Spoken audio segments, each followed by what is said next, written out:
Maka jangan kita melihat keadaan ini dengan mata kepala, dengan basirah, tapi lihatlah hidup ini dengan mata hati, dengan basirah. Sama-sama menggunakan huruf ba, sod, dan ro. Tetapi ada yang dimatkan di huruf ba-nya menunjukkan mata kepala, dan ada yang dimatkan di huruf sodnya menunjukkan mata hati. Bedanya di mana? Ketika goddul basar. Sering kalau kita sudah pernah belajar, maka ada yang dikatakan goddul basar, menundukkan pandangan. Yang dimaksud di situ sesuai dengan keadaan kita. Kalau kita melihat hidup ini dengan mata kepala tadi yang tunduk, tapi hati kita itu senewen. Ya. Tidak pernah ridha melihat kesuksesannya orang, dan tidak akan pernah bisa tenang melihat daripada persoalan yang telah Allah datangkan dengan sebab takaran mata zahir, yaitu takaran kebendaan. Tapi kalau kita melihat dengan mata batin, Masya Allah, seharusnya kita malu dengan diri kita sendiri. Kenapa? Ternyata Allah beri taufik kepada orang itu. Dan inilah yang kemudian diharapkan oleh Rasul. Kenapa? Karena sifat hasad, iri hati, dengki yang ada pada diri kita itu tidak bisa hilang. Tidak bisa hilang. Kalau ada orang yang bisa hilang, atau mungkin opo dokter buka praktek menghilangkan sifat hasad, iri hati, dan dengki, biayanya 200 juta, lebih baik kita kumpul duit tak bawa pergi ke operasi di sana.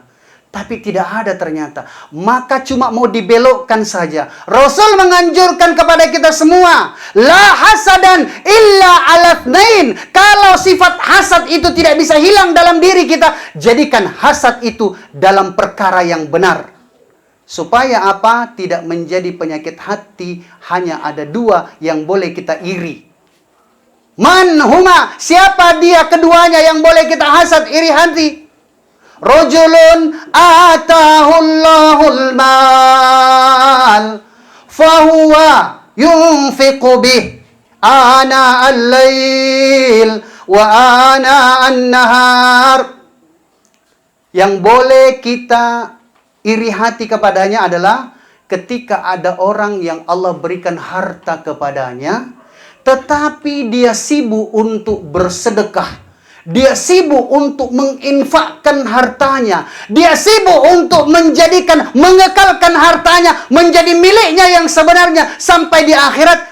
Itu yang perlu kita cemburui. Iya.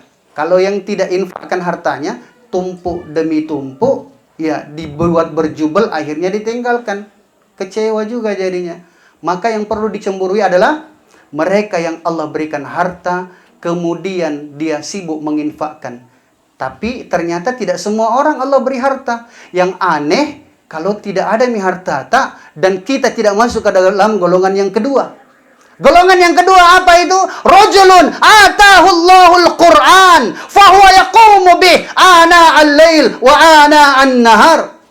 Yang boleh kita cemburu yang berikutnya adalah orang yang Allah berikan kepadanya kefahaman Al-Quran.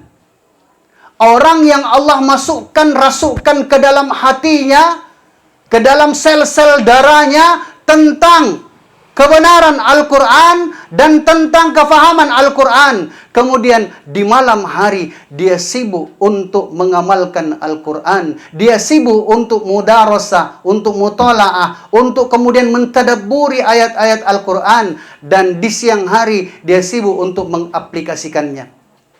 Di mana kira-kira? Jangan sampai tidak yang di pertama, tidak pun juga yang kedua. Kita harus cari salah satunya. Artinya apa? Jangan sampai juga kita bilang, itu Miki disuruh lagi pergi mondok. Jangan kita kalau tidak ada masa bagi kita. Anak-anak tak kita kirim mereka ke penjara suci. Maka Masya Allah, ketika anak-anak kita sudah di penjara suci, baru kita merasakan bercinta dalam agama ketika kerinduan itu datang. Jujur, manusiawi rindu semua sama anak tak. Tapi belum akan terasa cinta yang begitu mendalam di dalam Islam, di dalam cita-cita yang tinggi, kalau kita tidak merindukan karena agama. Maka pada saat dia berangkat untuk menunaikan hak-hak Al-Quran. Dia berangkat untuk menuntut Al-Quran. Dia berangkat untuk kemudian menjadi hafizul Quran, menjadi alim, menjadi da'iyah dan sebagainya. Masya Allah. Sangat luar biasa sekali.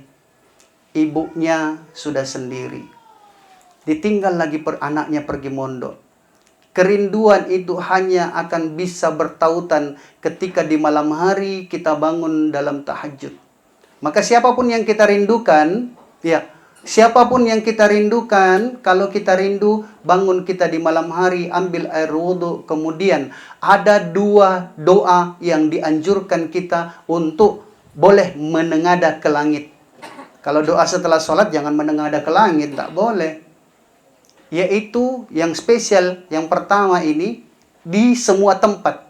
Yang satu hanya khususan saja, di satu tempat yang khusus, yaitu di depan Baitullah Ka'bah. Ketika kita telah melihatnya, maka kita memandang ke Baitullah Ka'bah, kemudian kita berikan salam, kemudian kita meminta kepada Allah, boleh menengadah. Dan yang kedua adalah ketika kita selesai berwudu.